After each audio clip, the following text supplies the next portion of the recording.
Por lo general, los psicópatas buscan empleos con el objetivo de ejercer algún tipo de control o inspirar respeto sobre el resto. No es nada nuevo asegurar que muchos de ellos se convierten en empresarios, políticos, doctores, militares e incluso sacerdotes. También intentan acceder a puestos como guardias de seguridad y en el ámbito criminal se pueden desempeñar como estafadores, ladrones, matones o sicarios. En el caso de los asesinos en serie, es un hecho que varios han optado por ocupaciones que les permiten movilizarse con cierta libertad por las carreteras en busca de víctimas. En el año 2013, Investigation Discovery estrenó una serie llamada Killer Trackers, la cual compilaba 25 casos de camioneros asesinos y explica cómo esta mala fama ha afectado a todos los trabajadores honestos de la industria del transporte. Y es que conducir un vehículo pesado de una ciudad a otra durante días, atravesando carreteras desiertas y haciendo paradas esporádicas en sectores en donde la droga, el alcohol y la prostitución son frecuentes, establecen el escenario perfecto para que este tipo de asesino encuentre a su siguiente víctima.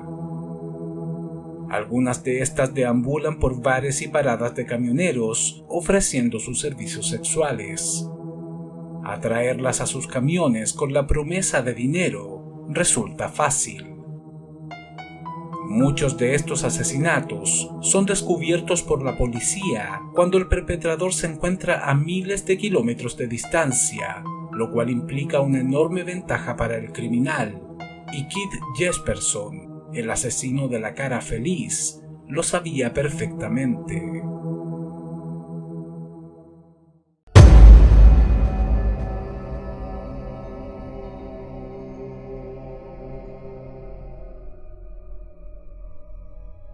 Era la mañana del 22 de enero de 1990, en las afueras de Portland, Oregon, Estados Unidos, cuando un joven estudiante llamó a la policía, afirmando que había encontrado el cadáver de una mujer tendido en el barro, al costado de la carretera. Este tenía una soga atada alrededor del cuello y el rostro completamente destrozado. Crímenes de esta naturaleza no eran comunes en la zona. En la escena se encontraron un par de audífonos que aparentemente pertenecían a la chica, pero ningún tipo de identificación. Una de las primeras cosas que notaron los detectives es que había algo extraño en su ropa. Por lo visto, el asesino había arrancado la cremallera y el botón de su pantalón con un cuchillo. Tras la autopsia se confirmó que había sido violada y estrangulada hasta la muerte pocas horas antes. Su rostro estaba desfigurado, pero los forenses creían que el asesino no utilizó más que los puños para golpearla. A juzgar por las lesiones, se trataba de alguien con bastante fuerza. La noticia no tardó en aparecer en los periódicos, aunque la identidad de la chica seguía siendo un misterio. Poco después, una mujer se comunicó con las autoridades denunciando la desaparición de su hija, una joven de 23 años llamada Tanya Bennett.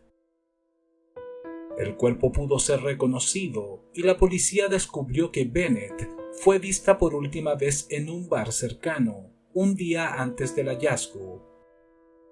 Se trataba de una muchacha ingenua que gustaba de visitar locales nocturnos en busca de diversión. Aceptaba las invitaciones de diversos hombres y muchas veces dormía fuera de casa. Varios testigos aseguraron haberla visto charlando con dos jóvenes cerca de la mesa de billar la misma tarde que desapareció, pero no se pudo sacar nada en limpio. Las semanas pasaron hasta que una mujer llamada Laverne Pavlinak, de 57 años, se comunicó con la policía y confesó que su pareja, un sujeto llamado John Sosnowski, de 39 años, había asesinado a Tanya Bennett la noche del 21 de enero, cerca del estacionamiento del bar. A pesar de que un par de detectives visitó a la mujer para corroborar su historia, no podían hacer mucho si no existían pruebas incriminatorias. Interrogaron a Sosnovsky y este aseguró que Pavlinak estaba inventando la historia. Pocos días más tarde, Pavlinak volvió a llamar a la policía para ofrecer pruebas contundentes. En su casa se encontró una soga similar a la utilizada para estrangular a la víctima y una nota que decía Tanya Bennett, una buena pieza. También se halló un bolso de mujer que estaba en el maletero del vehículo de la pareja. Quizá lo más inquietante y que disparó todas las alarmas es que la mujer les entregó un trozo del área de la cremallera y los botones de un pantalón, similar al que faltaba en los vaqueros de Tanya Bennett. Esta última pista parecía ser trascendental para la investigación, pues esta información no se había filtrado a los medios de comunicación. Era imposible que Pavlinak supiera sobre el detalle de la parte faltante de los pantalones. Aquello solo podía saberlo la policía y, por supuesto, el propio asesino. A pesar de que todo apuntaba a que la pareja estaba involucrada en el crimen, los investigadores no estaban seguros. El bolso encontrado en el vehículo no pertenecía a Tanya Bennett y el área de la cremallera que Pavlinak entregó a la policía tampoco correspondía a los pantalones de la víctima. La anciana reconoció haber falseado estas dos pruebas, supuestamente porque no soportaba la culpa y quería entregarse de una buena vez. Finalmente confesó haber participado activamente en el asesinato y condujo a los agentes hasta un antiguo edificio llamado Vista House, un monumento del Cañón Columbia. Según la confesión de Pavlinak, ella y su pareja recogieron a Tanya Bennett desde la taberna y condujeron hasta ese lugar, en donde Sosnovsky golpeó y violó a la chica. Posteriormente, mientras la inmovilizaba, el hombre habría obligado a Pavlinak a ponerle una soga en el cuello y apretarla hasta que Bennett dejara de respirar. Hasta ese momento, los agentes se mostraban incrédulos. Pavlinak ya había falsificado evidencia para incriminarse a sí misma y a su pareja. Por otro lado, parecía una anciana frágil y resultaba difícil creer que hubiese sido capaz de estrangular a una mujer joven. En el lugar, cerca de unas escaleras de piedra, los investigadores encontraron rastros de sangre humana. Posteriormente, la mujer los guió por la carretera exactamente hasta el lugar en donde el cadáver de Tanya Bennett fue encontrado la mañana del 22 de enero. Aquello fue suficiente para levantar una orden de arresto. John Sosnovsky fue detenido y acusado de asesinato en primer grado, a pesar de que aseguraba ser inocente y ni siquiera haber conocido a la víctima. Para corroborar su historia, accedió a someterse al detector de mentiras, pero los resultados fueron desfavorables. Según la máquina, Sosnovsky mentía. La primera en ir a juicio fue Laverne Pavlinak, pero para sorpresa de todos, se retractó de su confesión ante el juez y aseguró haber inventado toda la historia para enviar a la cárcel a su pareja, John Sosnovsky, un hombre alcohólico y abusivo que la golpeaba constantemente. Sin embargo, nadie le creyó. Pavlinak sabía demasiados detalles sobre el asesinato de Tanya Bennett. Incluso entregó evidencia y señaló el lugar del hallazgo. Explicó que rescató todos los datos del crimen, desde las notas de prensa de los periódicos e incluso de los informes que le presentaron los investigadores cuando la visitaron por primera vez. Supuestamente allí estaba descrito que al pantalón de Tanya Bennett le faltaba la parte de la cremallera y los botones, información que se suponía era confidencial. También aseguró que en un programa de radio escuchó que el cuerpo había sido encontrado a 2,5 kilómetros de Vista House. Condujo a los agentes hasta ese lugar a propósito, para luego guiarlos a través de la carretera. Iba atenta al marcador de kilometraje del vehículo de la policía y les pidió que se detuvieran justamente cuando calculó los 2,5 kilómetros. Por increíble que parezca, dio exactamente con el sitio en donde el cuerpo de Tanya Bennett fue encontrado. Las manchas de sangre en la escalera de Vista House habían sido otra extraña coincidencia. La nueva historia de Pavlinak, sin embargo, sonaba demasiado disparatada para ser real y no fue tomada en cuenta. Precisamente cuando el juicio estaba en curso y todos los noticieros hablaban de él, la policía fue alertada de 2 mensajes que fueron escritos en los baños de hombre de 2 paradas de camiones, una en Montana y otra en Oregon. En ellos, alguien más se adjudicaba el crimen. En el primero se podía leer: enero 21 de 1990, yo maté a Tanya Bennett en Portland, Oregon. 2 personas asumieron la culpa, así que puedo matar de nuevo. Botones cortados, prueba. El segundo mensaje decía lo siguiente: yo maté a Tanya Bennett el 21 de enero de 1990 en Portland, Oregon. La golpeé hasta la muerte, la violé y me encantó. Sí, estoy enfermo, pero me divierto. Esa gente asumió la culpa y yo estoy libre. Este último escrito iba acompañado con el dibujo de una cara sonriente. A pesar de los inquietantes mensajes, ningún investigador les prestó demasiado interés y fueron desestimados como prueba ante los tribunales. En febrero de 1991, Laverne Pavlinak fue encontrada culpable por complicidad en el asesinato de Tanya Bennett y condenada a presidio perpetuo. Tras conocer el fallo, el abogado de John Sosnowski lo convenció de que se declarara culpable para evitar un juicio y el riesgo de ser condenado a la pena capital por asesinato en primer grado. El sujeto no tuvo más alternativa y en febrero de ese mismo año fue condenado a cadena perpetua. A pesar de que el caso parecía haber sido resuelto, en marzo de 1994, el periódico The Oregonian y la Corte Penal del Condado de Washington recibieron un par de cartas en las cuales un anónimo se volvía a adjudicar el asesinato de Tanya Bennett, afirmando que Laverne Pavlinak y John Sosnowski eran inocentes. Además, aseguraba haber asesinado a otras 4 mujeres a lo largo de todo Estados Unidos. Los investigadores comprobaron que el tipo de letra era idéntico a los mensajes encontrados en los baños de las paradas de camiones de Montana y Oregon, que fueron denunciados durante el juicio de Pavlinak y Sosnowski. Además, las notas iban acompañadas de escuetos dibujos de rostros sonrientes, algo que los encargados del caso ya habían visto antes. De hecho, las misivas iban firmadas con el seudónimo de Happy Face Killer, o el asesino de la cara feliz.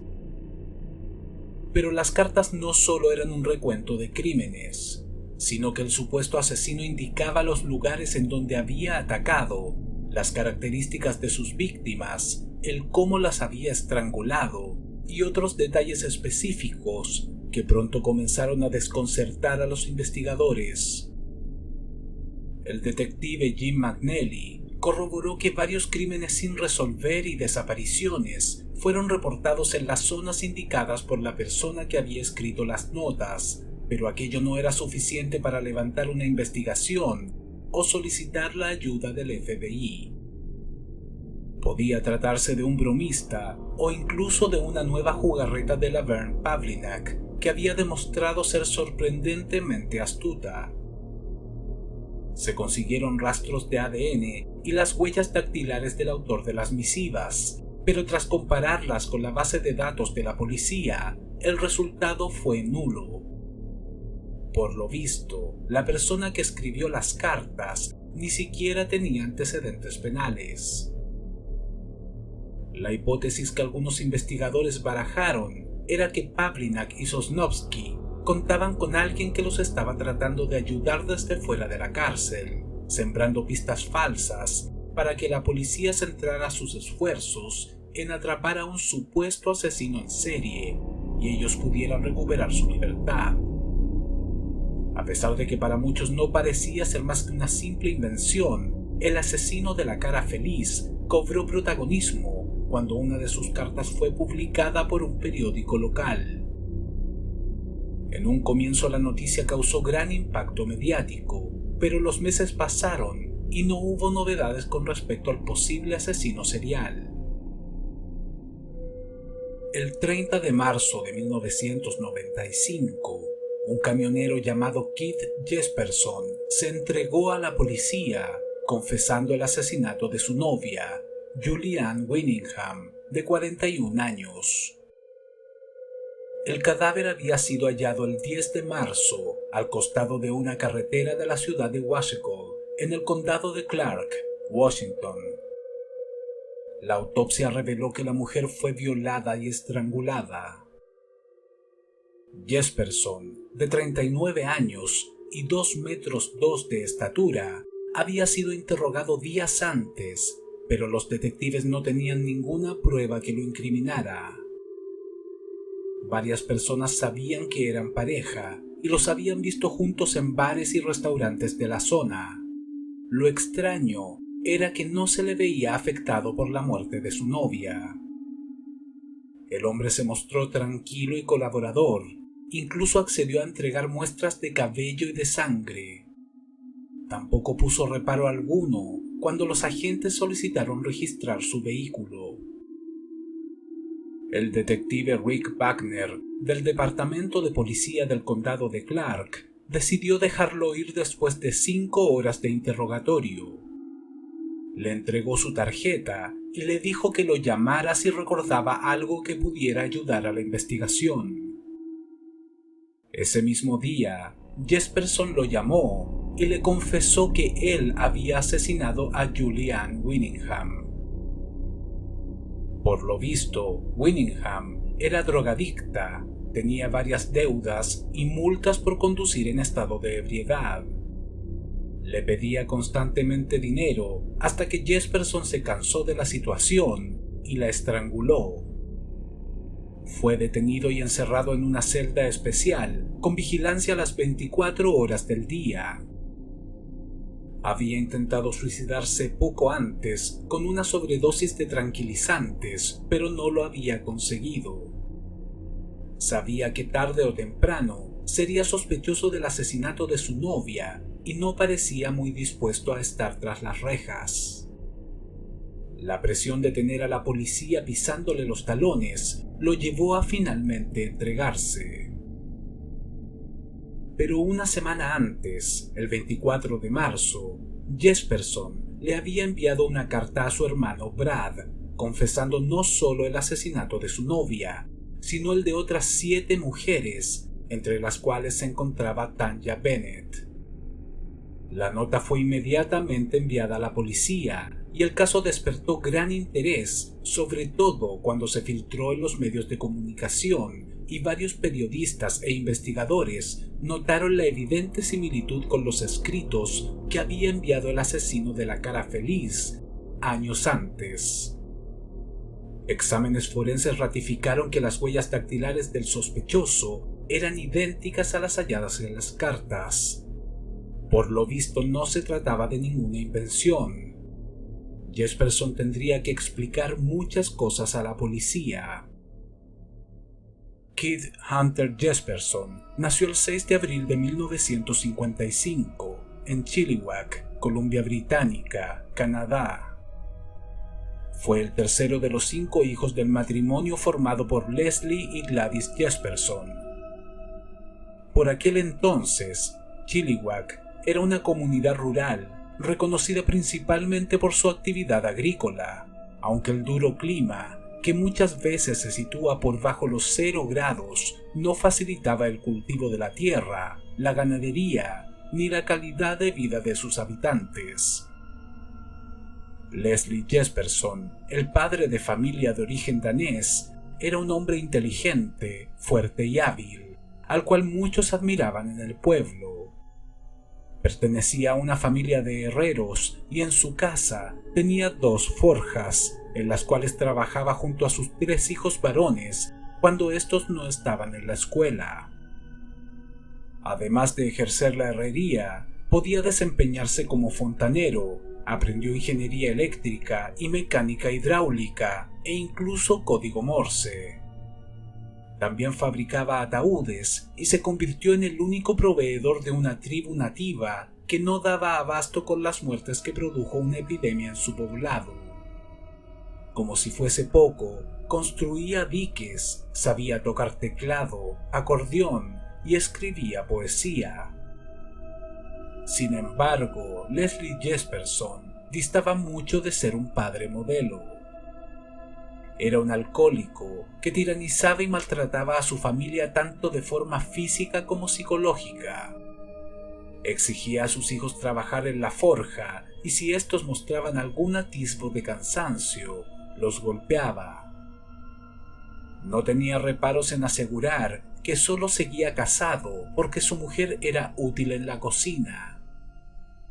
En general, era un hombre machista, abusador y emocionalmente distante con su familia. Su esposa, Gladys, era una ama de casa religiosa y sumamente estricta. Aún así, siempre mostró predilección por sus 2 hijas, Jill y Sharon. Brad y Bruce, los otros 2 hermanos, se convirtieron a su vez en los favoritos de Leslie. Kit, en cambio, recibiría un trato abiertamente injusto por parte de sus padres, posiblemente porque era el más alto y fuerte. Desde la niñez, su enorme estatura incluso llamó la atención de la comunidad. Quizá aquella imponente apariencia hizo que Leslie y Gladys pensaran que era un joven maduro, capacitado para trabajar y actuar como un hombre, pero lo cierto es que Kit era tremendamente tímido, infantil y torpe. Prefería jugar solo, pues todos sus compañeros de escuela lo molestaban por su gran tamaño. Y si bien su padre solía castigarlo con una correa de cuero cuando consideraba que estaba holgazaneando o se portaba mal, era también al primero que elegía para salir a cazar gophers. Los gophers o tuzas son grandes roedores similares a los castores que habitan gran parte de Norteamérica y América Central. En poblados agrícolas como Chilliwack eran considerados una plaga, pues causaban grandes daños en los sembradíos. El padre de Kit no tenía reparo en exterminarlos y alentaba a su hijo a que lo imitara. Es posible que aquella vida campestre tuviese cierta influencia sobre el joven Kit. Se fue insensibilizando ante el maltrato animal a una edad muy temprana. Mataba gophers a golpes y partía serpientes a la mitad con un cuchillo bajo la aprobación de su propio padre. Pero además comenzó a asesinar pájaros por mera diversión, atándoles petardos encendidos en el vientre para posteriormente dejarlos volar hasta que estallaban en el aire. También solía unir con alambres la cola de 2 gatos hasta que uno de ellos terminaba matando al otro. Es necesario enfatizar que matar animales salvajes no tiene el mismo peso emocional que hacerlo con aquellos que se relacionan de forma más estrecha con el ser humano, como perros o gatos. Kit Jesperson, sin embargo, no hacía ninguna diferencia. Incluso aplastó con una piedra a un pato que era mascota de su padre, por lo cual recibió una gran paliza. Leslie no soportaba tener demasiados gatos en su granja y cuando nacían más de la cuenta, simplemente se deshacía de ellos. Y era justamente Kid quien lo ayudaba en esta infame labor. El joven podía estrangularlos o torturarlos con herramientas de jardinería sin mostrar remordimiento alguno. Sus hermanas y hermanos miraban con disgusto aquella facilidad que tenía para matar mascotas. Comenzaron a llamarlo Igor, comparándolo con el clásico personaje malvado y deforme que hace de ayudante de villanos de las clásicas películas de terror de los años 30 y 40, como Drácula, Dr. Frankenstein o el científico loco.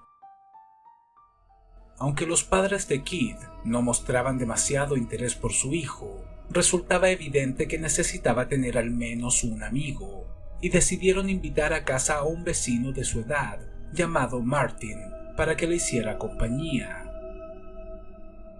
Martin era un muchacho que solía meterse en problemas y no se llevaba demasiado bien con Kid, a quien siempre terminaba culpando por las travesuras que él cometía. En cierta ocasión, Kid perdió la paciencia y lo estranguló hasta que lo dejó sin sentido. Su padre tuvo que intervenir y salvó a Martin de una muerte segura, porque su hijo no planeaba detenerse. A pesar del violento ataque, Leslie pensó que solo se trataba de una pelea de niños y la dejó pasar, pero lo cierto es que aquella reacción era una clara alerta de que el comportamiento de Kid comenzaba a ser peligroso. No se trataba de un simple puñetazo, sino que estuvo a punto de partirle el cuello. Aunque era un adolescente fornido que superaba el 1,80 m de estatura, algunos chicos de la escuela se metían con él y lo acosaban. Uno en particular solía golpearlo. En cierta ocasión, mientras Kid se bañaba en un lago, el joven lo tomó por el cuello y comenzó a hundirle la cabeza dentro del agua. Luego lo dejaba salir a la superficie para que tomara un poco de aire y volvía a sumergirlo durante varios segundos. Aquella broma de mal gusto culminó cuando Kid perdió el sentido y un adulto lo sacó del lago. La traumática experiencia no hizo más que alimentar el odio que Kid sentía hacia el chico.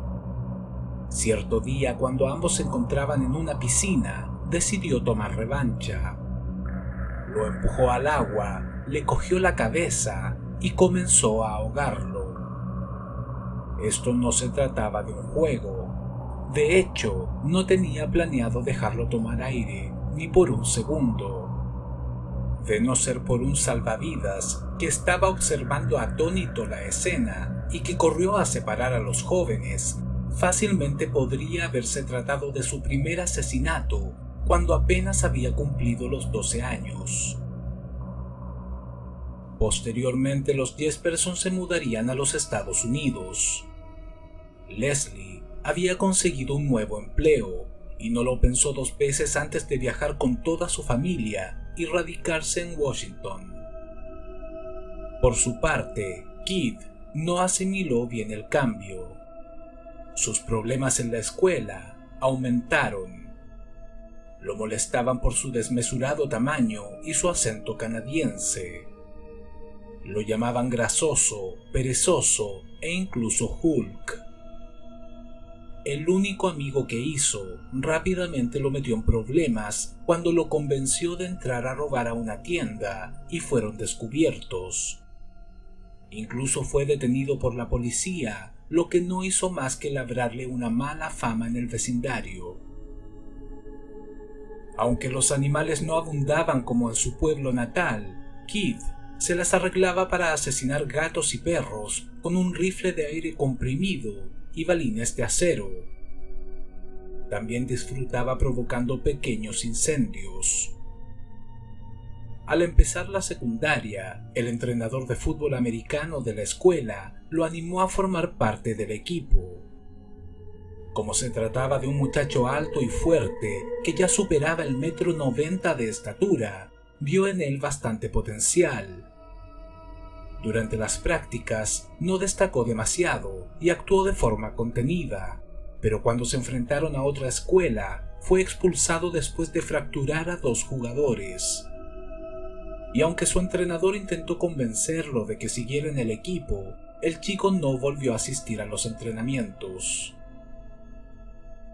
También practicó lucha libre y boxeo, en donde destacó por su gran fuerza, pero nunca fue demasiado constante a pesar de contar con todas las condiciones para incluso aspirar a una beca universitaria.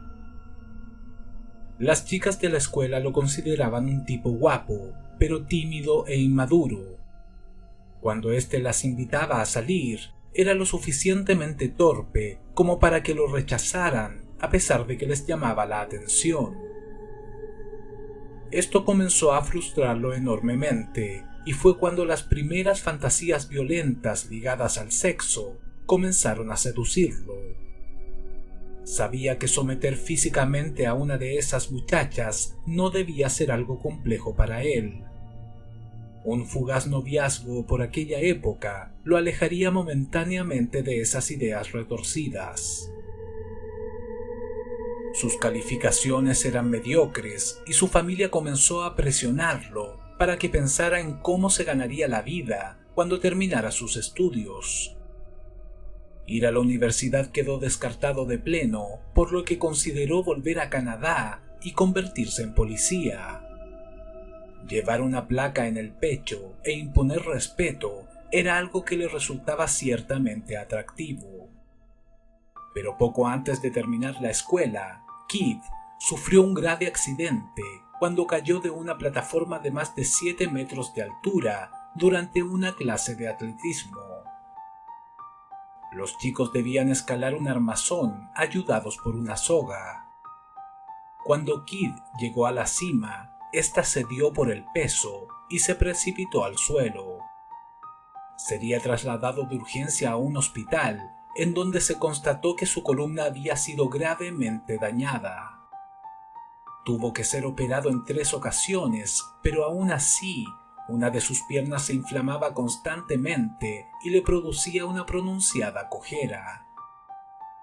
Las secuelas del accidente frustraron su idea de convertirse en policía prácticamente de inmediato. La lesión en su espalda le impedía realizar trabajos pesados. Aunque trataba de ayudar en el taller de su padre, no soportaba el dolor. El hecho de no percibir una entrada económica estable se transformó en un problema cuando sus padres comenzaron a cobrarle $30 semanales por alojamiento y comida. Aquel trato era injusto, considerando que sus otros hermanos no pagaban nada por vivir allí. A la edad de 19 años, Kid conoció a una chica llamada Rose Huck, de 17, y se volvieron novios. Un año más tarde, el 2 de agosto de 1975, contrajeron matrimonio y se fueron a vivir a una casa rodante en la finca de la familia Jesperson, la cual había sido transformada en un enorme parque de estacionamiento, en donde cientos de personas se asentaban con sus caravanas. Kid deseaba independizarse y conseguir un empleo, pero su lesión le impedía trabajar. Sin embargo, en 1976, la suerte pareció sonreírle cuando recibió una indemnización de $33,000 por el accidente sufrido en su escuela. Decidió invertirlos en el negocio familiar, pero 2 años más tarde, este se fue a pique y la propiedad tuvo que ser vendida. Fue entonces que consiguió trabajo como camionero y pudieron arrendar una casa. Entre 1979 y 1981, el matrimonio tuvo 3 hijos, Melissa, Jason y Kerry. Si bien la familia atravesaba algunas dificultades económicas, los niños recibieron un buen trato y parecían felices. Kid y Rose habían intentado ser padres durante años, pero no lo habían conseguido. Incluso se habían planteado la idea de adoptar, y a pesar de que el problema de no concebir hijos había quedado atrás, la relación entre ambos comenzó a enfriarse poco a poco. Rose sentía que su marido la ignoraba la mayor parte del tiempo y que cuando le prestaba atención era solo para tener sexo. Al mismo tiempo, Keith ya no se sentía demasiado atraído por su esposa, sobre todo cuando subió de peso tras su segundo embarazo. Además, los largos viajes que debía realizar como conductor de camiones lo alejaban durante semanas de su hogar, y aunque aquello estaba desgastando la relación, no parecía molestarle, sino todo lo contrario. Podía pasar a diversos bares al costado de la carretera para descansar, beber unas cuantas cervezas y jugar al billar con desconocidos. También coqueteaba con otras chicas, aunque de momento se había prometido a sí mismo jamás engañar a su esposa, a pesar de que la frialdad de su matrimonio comenzó a causarle una gran tensión sexual. En las paradas de camioneros conocía a chicas todo el tiempo, pero finalmente fue con la esposa de un vecino con quien concretó su primera experiencia extramatrimonial. A partir de entonces, mantuvo varias relaciones paralelas con mujeres que conocía en las tabernas que visitaba. Para 1988, Rose tenía serias sospechas de que Keith le estaba siendo infiel. Había recibido un par de llamadas telefónicas de mujeres que aseguraban ser novias de su marido. Este, sin embargo, se hacía el desentendido. Continuaba cumpliendo su rol como padre cariñoso, pero con ella se mostraba todavía más distante y frío. Cierta noche, Keith le confesó que ya no la amaba y que quería divorciarse. Al día siguiente partió a hacer una entrega en su camión y cuando regresó, encontró la casa vacía.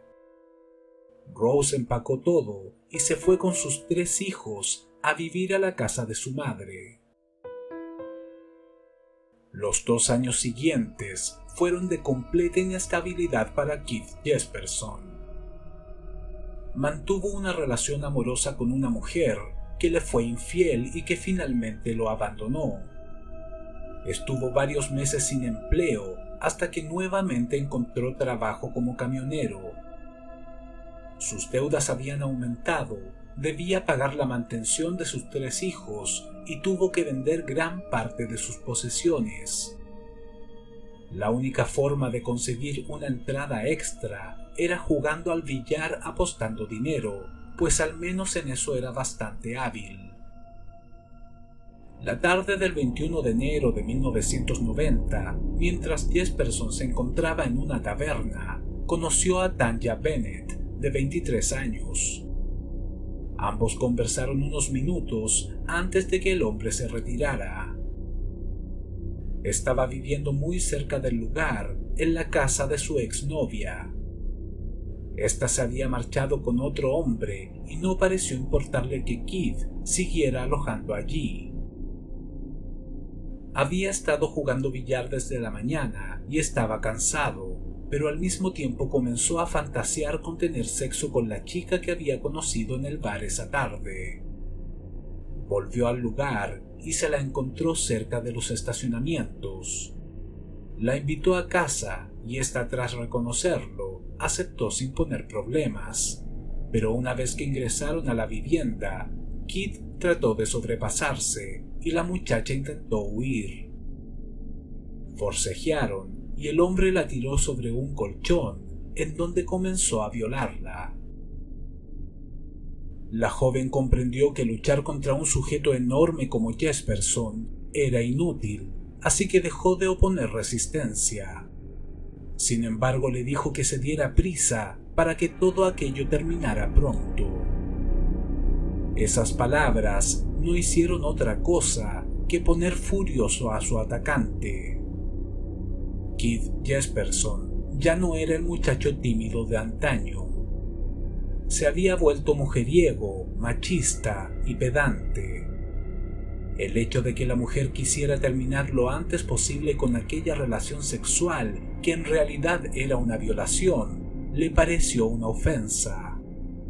Le dio un puñetazo en el rostro con todas sus fuerzas y Bennett quedó malherida, pero consciente. Jesperson había practicado boxeo durante su juventud y consiguió noquear a varios tipos en el ring con un solo golpe. No podía comprender por qué la mujer no había perdido el sentido en el acto. La golpeó más de 20 veces, destrozándole la cara, pero Bennett seguía luchando por su vida. Finalmente comenzó a estrangularla, hasta que varios minutos después, ésta dejó de moverse.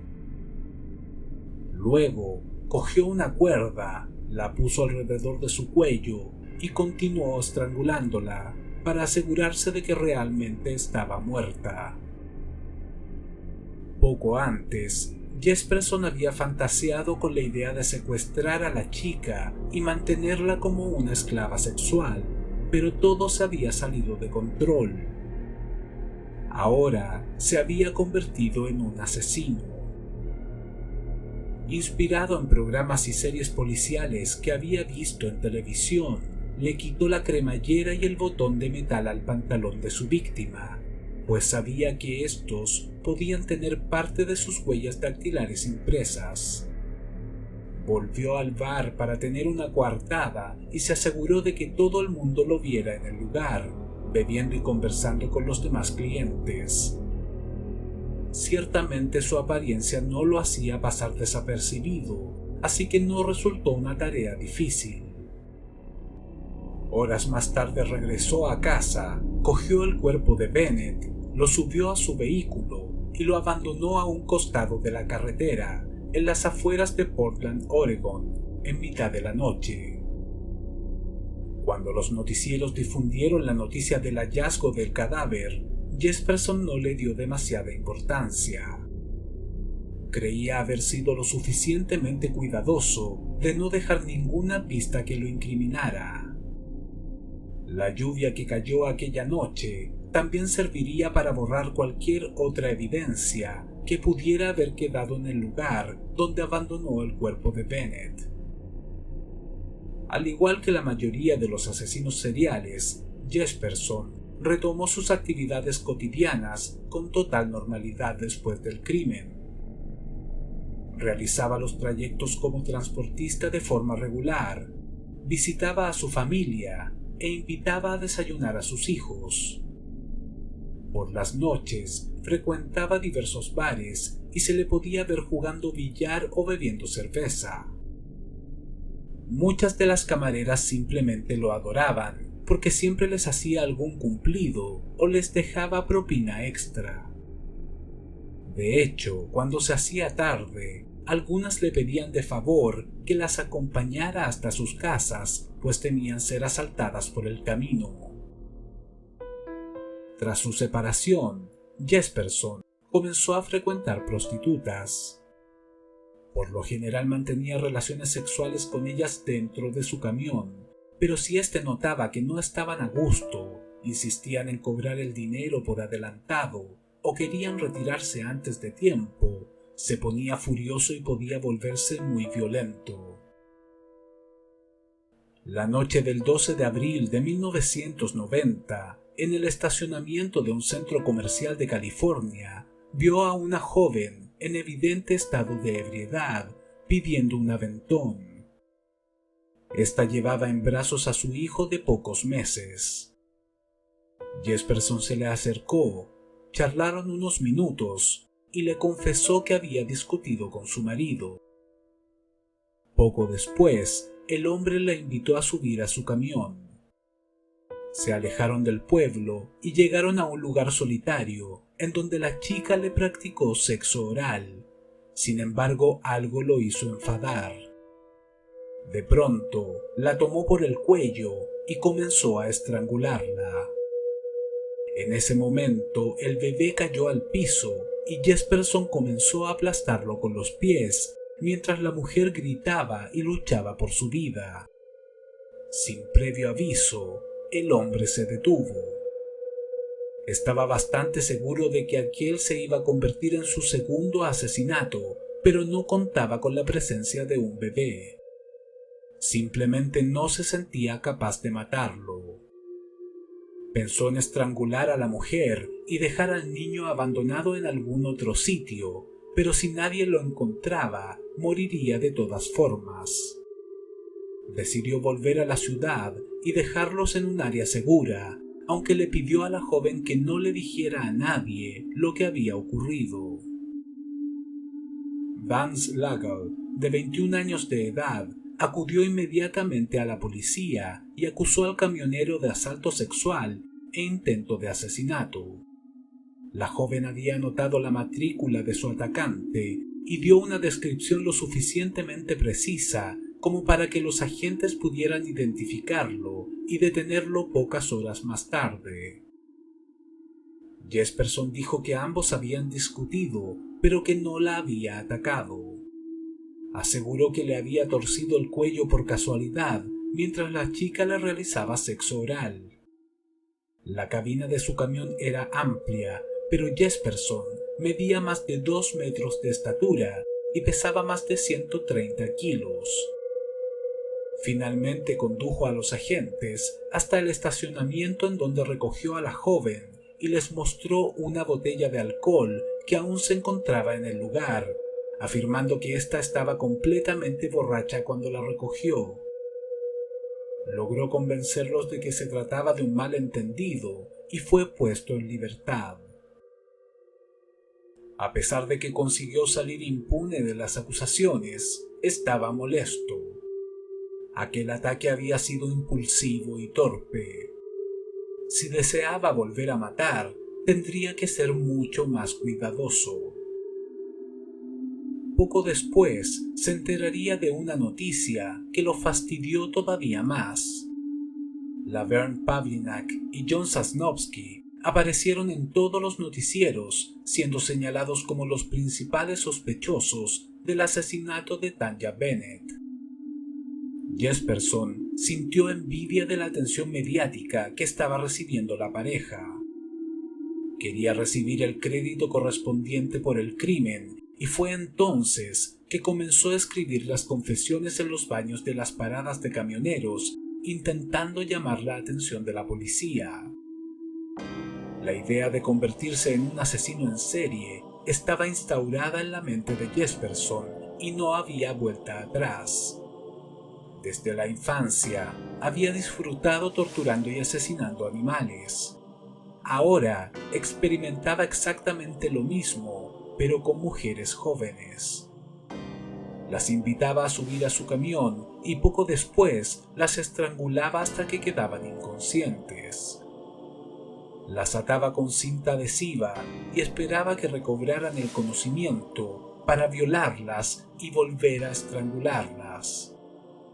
Podía repetir este procedimiento durante horas antes de quitarles la vida. Someterlas físicamente le parecía excitante, aunque también confesaría que si una mujer lo trataba bien o parecía estar pasando un buen rato junto a él, no le hacía daño. Esto deja en evidencia el enorme ego de Jesperson y una clara incapacidad para tolerar la frustración. Bajo su punto de vista, si una chica no disfrutaba de su compañía, merecía morir. Generalmente se deshacía de los cuerpos abandonándolos al costado de la carretera. Pero uno de estos en particular fue encontrado tan destrozado que llamó la atención de los investigadores porque no parecía ser obra del mismo asesino. La joven fue identificada como Angela Surprise, de 21 años. Jesperson la había recogido en la localidad de Spokane y viajaron durante una semana en dirección a Indiana. La chica comenzó a presionarlo para que se diera prisa. Aquello bastó para que Jesperson perdiera la paciencia y la estrangulara. Posteriormente, la ató con una cuerda bajo su camión y la puso boca abajo, con el rostro sobre el asfalto. Condujo varios kilómetros hasta que el cadáver quedó irreconocible. Cuando el cuerpo fue encontrado, no tenía brazos ni tampoco dientes. Identificarlo fue una tarea sumamente difícil. 2 meses más tarde, Jesperson asesinaría a su novia y se entregaría a las autoridades, confesando una serie de horribles crímenes a lo largo de todo el país. El caso estaba sobrepasando a las autoridades. Jesperson se mostraba abierto a colaborar con la policía, pero en cierto momento llegó a confesar un total de 166 asesinatos. A pesar de la alarmante cifra, algunos psiquiatras aseguraron que Jesperson era un psicópata manipulador y narcisista que intentaba llamar la atención de forma desesperada, como cuando se culpó a Pavlinak y Sosnovsky del asesinato de Tanya Bennett y comenzó a dejar mensajes en donde se atribuía el crimen. No estaba dispuesto a que otros se llevaran el crédito. Ahora que todo Estados Unidos lo podía ver por televisión y que se había convertido en un famoso asesino serial, no podía perder la oportunidad de alardear de sus crímenes y posiblemente inventar unos cuantos más. En vista de que Jesperson se adjudicó el asesinato de Tanya Bennett, Pavlinak y Sosnovsky fueron liberados de prisión. El cuerpo de Bennett fue identificado por su madre, pero sus tarjetas de identificación jamás fueron halladas. El asesino fue capaz de guiar a la policía hasta un sector en donde las había lanzado tras cometer el crimen en 1990.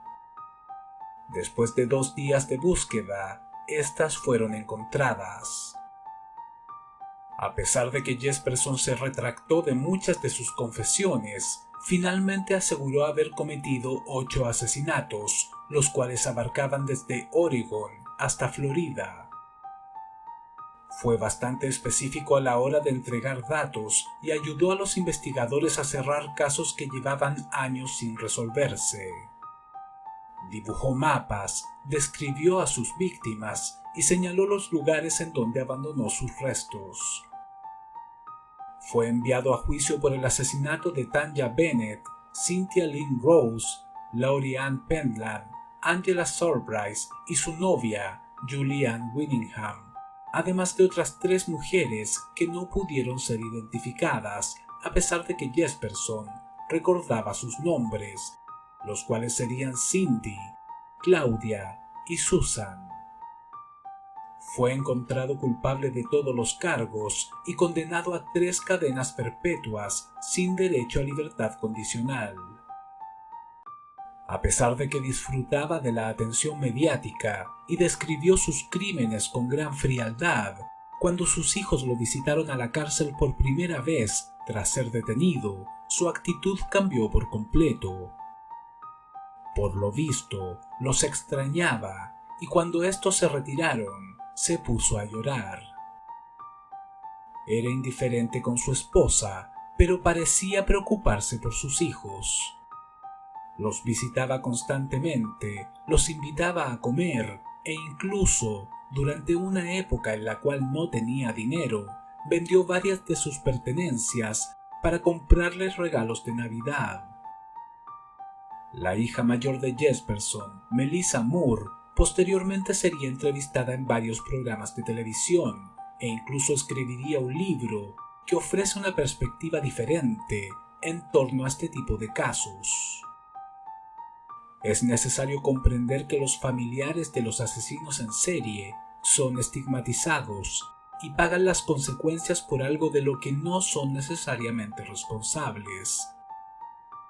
Moore, en su libro Shattered Silence, explica cómo cambió su vida cuando descubrió a la edad de 15 años que su padre era un asesino en serie.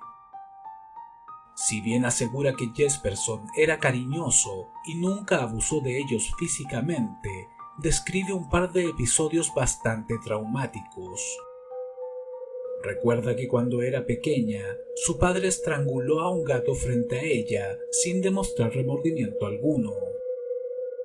De hecho, lo disfrutó a pesar de que el animal lo dejó completamente arañado y la sangre le escurría por los brazos.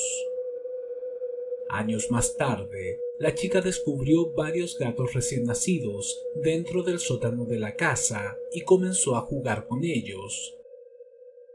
Pero su padre la sorprendió y los colgó de la cola en un tendedero. La niña corrió a avisarle a su madre para que lo detuviera. Sin embargo, cuando llegaron, todos los gatos estaban en el piso, con el cuello roto. Cierto día, la invitó a desayunar a un restaurante y, según Moore, estuvo a punto de confesarle que era un asesino en serie. Le dijo que había algo que quería contarle, pero que creía que si lo hacía, ella se lo contaría a la policía. Ya le había escuchado decir antes lo fácil que era asesinar a alguien o cómo estrangular a una persona, pero aquella conversación la hizo sentir todavía más incómoda. Le pidió permiso para ir al baño y cuando regresó hablaron de otra cosa y volvieron a casa. A pesar de estas terribles experiencias, la mayor parte del tiempo, Keith Jesperson era un sujeto tranquilo y risueño. Sus hijos lo adoraban y sus vecinos lo describían como un gigante amable. Melissa Moore asegura que pasó mucho tiempo antes de que pudiera aceptar que su padre era en realidad un psicópata asesino. Lo visitó durante años a la cárcel e incluso llevó a su pareja y a su primer hijo para que lo conociera. Leslie Jesperson, el padre de Keith, también lo visitó un par de veces, pero quedó horrorizado cuando le confesó que se le había pasado por la cabeza asesinar a sus propios hijos. Después que Melissa se enteró, dejó de comunicarse con él de forma definitiva. Actualmente, Melissa Moore tiene una carrera brillante. Trabaja como corresponsal de prensa y es productora de programas relacionados con la temática criminal. Incluso realizó una impactante entrevista a Dan Slagle, la única mujer a la cual su padre le perdonó la vida. Al mismo tiempo, ha asistido de forma reservada a padres, parejas, hijos y hermanos de otros asesinos seriales, aconsejándolos y orientándolos sobre cómo rehacer sus vidas. Keith Jesperson continúa tras las rejas hasta el día de hoy. Sigue jactándose de sus asesinatos y se deleita con la fama y la espeluznante imagen que ha creado de sí mismo. No duda en firmar todos sus documentos con una cara feliz. Responde cientos de cartas de fans y curiosos que le escriben con regularidad. Principalmente lo hace para vender sus pinturas, pues ha demostrado ser un artista competente y algunas de sus obras pueden resultar ciertamente interesantes. Sin embargo, también consiguió crear un sitio web en el cual ofrecía un kit de iniciación de asesinos en serie, el cual incluía elementos para maniatar a una persona y una muñeca inflable.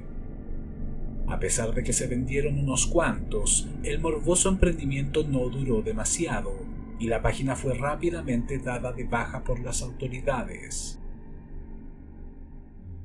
Los asesinos seriales, como Jesperson, no se construyen de la noche a la mañana. Estos han fantaseado desde muy jóvenes con torturar y matar personas. Cuando finalmente lo hacen, experimentan un enorme placer, pero también una desconcertante sensación de decepción. Y es que cuando aquella fantasía se vuelve realidad, generalmente no resulta tan satisfactoria como cabría esperar. Basta con cometer un solo error de cálculo, que suceda algo que no estaba previsto, o que la víctima se resista más de la cuenta durante el ataque, para que la experiencia se torne frustrante para el asesino.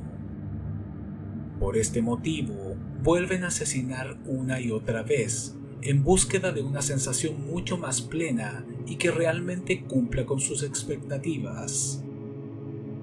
A medida que cometen más asesinatos, van perfeccionando su modus operandi, lo que les permite ser más eficientes a la hora de matar. Sin embargo, en algunos casos, aquella sensación de impunidad los empuja a ser arrogantes y se vuelven descuidados.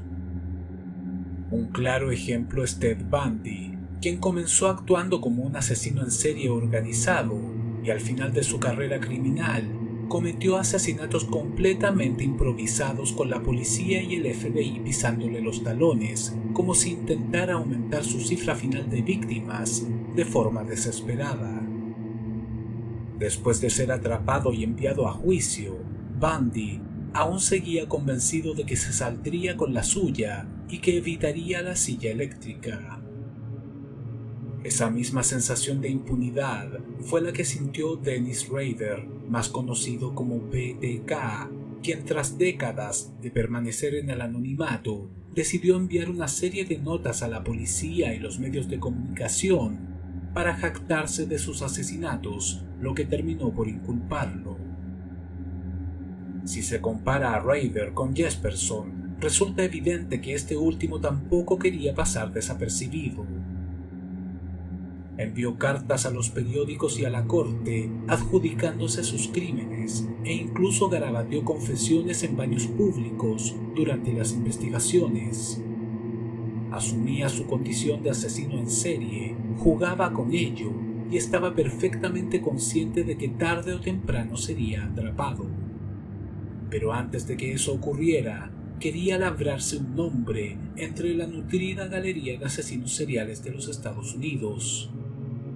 Escogió dibujar un escueto rostro alegre en todos sus escritos, a modo distintivo.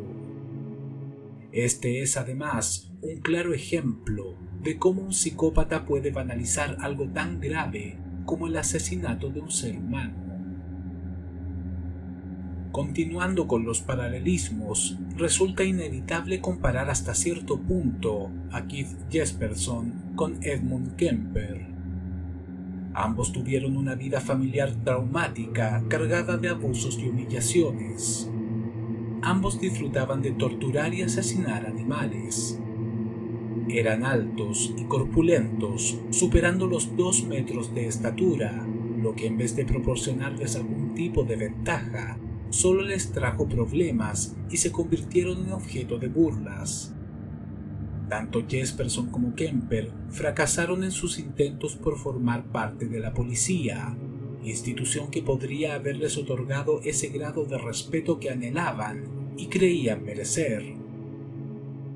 Las carreteras eran sus cotos de caza, y si bien en ambos casos las víctimas eran mujeres, el perfil de estas era distinto. Jesperson escogía prostitutas, mientras que Kemper se decantaba por chicas universitarias. Finalmente, ambos llamaron a la policía para entregarse. Posiblemente la mayor diferencia entre estos dos asesinos es que Jesperson violaba a sus víctimas cuando estaban vivas, mientras que Kemper lo hacía cuando estaban muertas. Ed Kemper era extremadamente inteligente, con un CI de 145, mientras que Jesperson nunca destacó por ser alguien demasiado brillante. Aún así, consiguió engañar a su familia, evadir a la policía durante años y asesinar a un número indeterminado de mujeres. Esto deja en evidencia que los asesinos en serie no son necesariamente unos superdotados, como algunas películas o series de televisión nos han intentado convencer. Muchos de estos psicópatas tienen un nivel de inteligencia promedio que lamentablemente utilizan al 100% para dañar a otras personas, y a veces eso es más que suficiente para que consigan concretar sus fantasías criminales.